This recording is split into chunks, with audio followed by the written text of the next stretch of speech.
Bonjour, nous sommes les JRI de l'UNSS et de l'AEFE et nous nous retrouvons aujourd'hui à la Halle Carpentier pour la journée nationale du sport scolaire. Nous sommes avec Jean Hubac. Est-ce que vous pouvez vous présenter s'il vous plaît ? Oui, bonjour. Donc, je suis Jean Hubac, je suis chef du service de l'accompagnement des politiques éducatives et adjoint de la directrice générale de l'enseignement scolaire. Et en fait, c'est au titre des dossiers que je suis, en particulier le sport scolaire, que je suis ici aujourd'hui. Et oui, en parlant du sport scolaire, il est très suivi par les politiques éducatives du ministère. Nous sommes là pour célébrer le sport scolaire avec l'UNSS et les fédérations sportives scolaires. Que vous inspire cette journée exceptionnelle célébrée dans toute la France ? Alors, plein de choses. D'abord, la première chose, c'est l'enthousiasme et la joie que j'ai pu voir sur le visage des jeunes qui participent à tous les stands qui sont organisés aujourd'hui.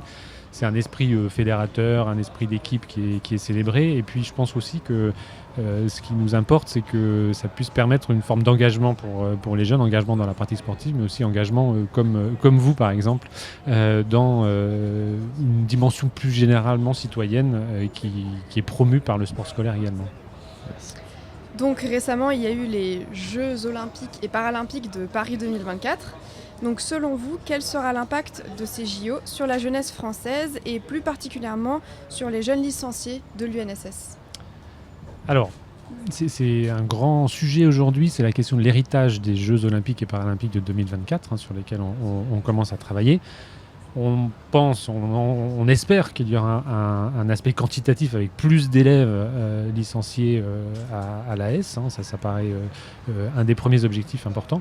Après, je pense que c'est aussi dans les pratiques sportives qui sont proposées, peut-être qu'il y a une réflexion à mener sur la diversité de ces pratiques. Je pense que les Jeux paralympiques en particulier ont permis de découvrir des choses en matière d'accessibilité qui permettront de réfléchir et de proposer des choses un petit peu différentes. Donc je pense qu'on a vraiment une réflexion à mener à la fois sur la quantitative et qualitative, mais on s'attend à ce qu'il y ait plus d'appétence pour l'activité physique. Après, notre enjeu, c'est que ça dure le plus longtemps possible, parce qu'il ne faudrait pas qu'on ait quelque chose qui s'étiole au fil du temps. Et notre ambition, elle est bien là, que plus de jeunes, plus longtemps, s'engagent dans l'activité sportive. Et comment cette rentrée s'est-elle préparée après ces moments de joie qui ont eu une influence sur l'envie de sport et du sport scolaire partout en France ? La rentrée d'un point de vue général ou d'un point de vue du sport scolaire ? Parce que la rentrée d'un point de vue du sport scolaire en général.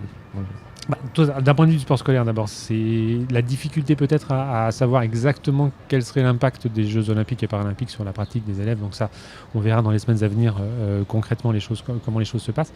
Sur la rentrée scolaire, on a eu une très très belle opération en début d'année. Ma classe au jeu, on a eu un peu plus de 190 000 élèves et professeurs qui ont pu assister à un ou plusieurs matchs, ce qui était vraiment exceptionnel dans son ampleur, avec des retours extrêmement positifs. Donc je dirais que cette rentrée s'est préparée dans une forme à la fois d'excitation et de joie. La question, c'est de savoir aussi, là encore, je le disais tout à l'heure, mais comment est-ce qu'on fait perdurer cette joie de la rentrée qui a occupé la première semaine du mois de septembre. Donc beaucoup de nos champions olympiques, médaillés olympiques ou athlètes olympiques ont été des élèves licenciés à l'UNSS. Ils nous ont témoigné cela à notre micro durant la quinzaine des Jeux. Est-ce que vous pensez que ce passage a pu les construire dans leur vie et ne sont-ils pas finalement les meilleurs ambassadeurs du sport à l'école et de l'UNSS ? Oui, bien sûr. Alors, c'est une de nos grandes fiertés aussi, le sport scolaire, c'est une spécificité française et c'est pas pour rien, vous l'avez dit, que la plupart de nos champions sont passés par l'UNSS à un moment donné. Donc l'ambition, elle est bien là, c'est-à-dire de continuer à la fois ce que le maximum d'élèves puissent avoir une activité sportive et en même temps qu'on arrive à favoriser la détection des futurs champions. Et donc dans ce cadre-là, je pense que nos champions actuels ont vraiment un rôle à jouer majeur pour essayer de motiver les jeunes générations à faire du sport, à s'inscrire dans les associations sportives, à pratiquer à l'UNSS. Là, on a vraiment quelque chose d'assez vertueux qui doit s'entretenir. Et pensez-vous que la réussite de nos sportifs paralympiques encouragera le développement du sport partagé à l'UNSS ? Alors, je l'espère fortement et j'y crois assez pour le coup, parce que là aussi, L'avantage qu'on a eu, c'est que les élèves sont venus sur les Jeux paralympiques et non olympiques, et on a vu des choses en termes de découverte et en termes de, y compris d'ailleurs pour les professeurs, qu'on n'avait jamais vu auparavant. Et donc on aura probablement, et on va essayer de le pousser d'ailleurs, une plus grande compréhension de ce qu'est le sport partagé, de ce qu'il peut apporter, avec des pratiques là aussi inclusives plus fortes. Comme Félix l'a dit tout à l'heure, aujourd'hui nous sommes la JNSS, Journée nationale du sport scolaire, et donc 37 000 enseignants d'EPS sont actifs ce mercredi dans leurs AS.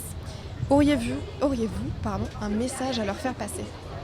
Alors, oui, bien sûr. Premier message, c'est merci, parce que je pense que si la JNSS a lieu et si chaque année elle suscite autant d'engouement, c'est grâce aux professeurs d'EPS. Et puis, l'autre message, c'est il faut que nous construisions quelque chose ensemble. Je reviens sur la question de l'héritage, sans faire une boucle, mais en tout cas, on a un grand défi devant nous. On a réussi les Jeux olympiques et paralympiques.